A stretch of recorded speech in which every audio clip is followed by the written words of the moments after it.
झार पोखरिया विभिन्न आईन श्रृंखला ध्यान देवे कि लोकों सरकार 1.5 वर्षर अधिक है बदली सरकार दीर्घदिन पर ओडिशा रे आसी लोकों बीजेपी सरकार तेज लोकों सरकार रे विपर्यस्त आईन श्रृंखला स्थिति रे अतिष्ठ हेले लोके। हाँ आज्ञा यह आम कथा नुहे मयूरभंज जिला सारसकणा निर्वाचन मंडल सारसकणा ब्लॉक अंतर्गत झार पोखरिया थाना अंचल कथा। एडी आईन श्रृंखला स्थिति संपूर्ण विपर्यस्त अंचल में चोरी डकायती हेबा संगकु चली मद और बाली माफिया हाचारी लुट होउछि सरकार कोटी कोटी टंकार राजस्व। बाहर राज्य को बाली चोराचालाण एबे होइगलानी नीतिदिनिया घटना हेले प्रशासन एप्रति ना अच्छी कौन प्रकार कटकणा आउ रखुनाहांती अभियोग। मयूरभंज रे ना अच्छी माइनिंग ना अच्छी पुलिस विभाग सरकारी कार्यक्रम में जिलापाल बुलुथिला बेले चारिआडे चली बेधड़क लघु खनिज लुट। तेबे प्रशासन एभली कार्यकलाप अतिष्ठ होई मंडल बीजेपी कार्यालय रे एक सांबादिक सम्मेलन में मुह खोली खोद झार पोखरिया बीजेडी मंडल सभापति राजेन्द्र बिंधाणी। आसंतु शुणिबा कौन कहउचंती श्री बिंधाणी। तेबे ओडिशा रे बीजेपी डबल इंजिन सरकार स्वच्छ और निर्मल शासन चलीथिबा एवं आमे सबुबले समस्तक साथरे अच्छु बोली डिमडिमा मारुथिबा बेले झार पोखरिया अंचल सांप्रतिक आईन श्रृंखला स्थिति को साधारण निंदा करा जायछि। तेबे देखिबाकू बाकी रहिला एभली परिस्थिति रे राज्य सरकार किभली पदक्षेप ग्रहण करिवे अथवा निदा विष्णु साजिबे। आज जो बेस विरोधी थिला से कोथि भाई कोन आज आम अंचल जो आईन श्रृंखला विपर्यस्त चली बेधड़ भाव में बेआईन भाव में राजस्व हरिलुट चलती बाबद आज हम प्रेस मीट रखु।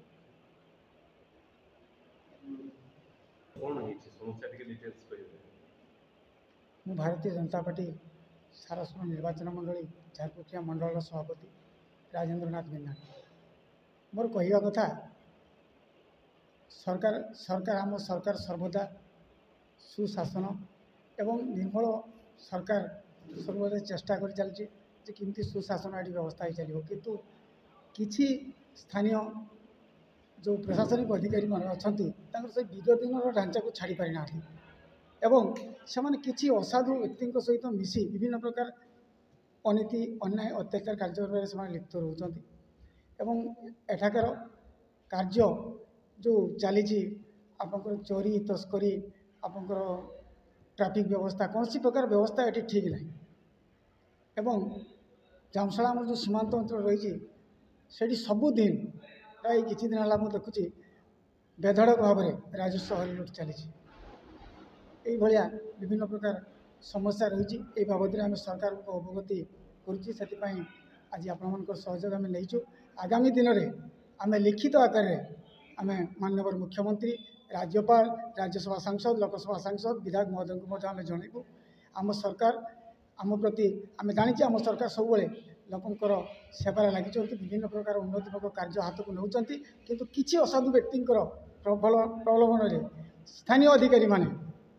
ये आम सरकार को बदनाम करने चेष्टा कर तेणु ये बाबद आम सरकार को आप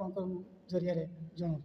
तबे आमे जति जानिछु ब्लॉक प्रशासन कहतु कि पुलिस प्रशासन ये समस्त अधिकारी माने सब बड़े विधायकों संगे चलछथि ता परे मध्ये अपन कहउछथि जे आईन श्रृंखला विपर्यस्त अछि कोन कहबे आमे ग्रासरूट निजे आम अनुभव करुँ आम देखुचु कौ प्रकार माने ढांचा रोचे पुराणा अभ्यास जाई ना आमर सरकार गोटे कहूँ किंतु एम कार्य से बल करूना तबे एथरे कौन से प्रकार विधायक बा सांसद को दुर्बलता को जाय करी से कथा मु कहि परबिनी किंतु अधिकारी विषय रे आम जेहेतु जतके अनुभव करूँ स्थानीय समस्यार समाधान पाई आम ए बाबद सरकार को आम जनइबू विधायक को आम जनइबू घटना बाबद रे पुलिस अधिकारी बा ब्लॉक प्रशासन को इछि आपन को आडू जणै आम बहुत थर अभियोग कर आम अभियोग कहीं शुणुना कौन सी कथा को भ्रुक्षेप करूना। मुख्यतः को समस्या रही मुख्यतः ये अंचल आईन व्यवस्था ठीक भाव में ना चोरी तस्करी आपने भी जानते चोरी तस्करी मंगलवार दिन गाड़ी चोर प्राय किसी दिन तले देखते चारिआडे चोरी तस्करी सब चली सीमांत अंचल प्रत्येक दिन राजस्व हरिलुट चली तेणु प्रशासन को आम सरकार को माननीय मुख्यमंत्री को आम आपण माध्यम जनवाई चाहूँ घाटर नीलाम हो एवं सरकार राजस्व सुरक्षित हो।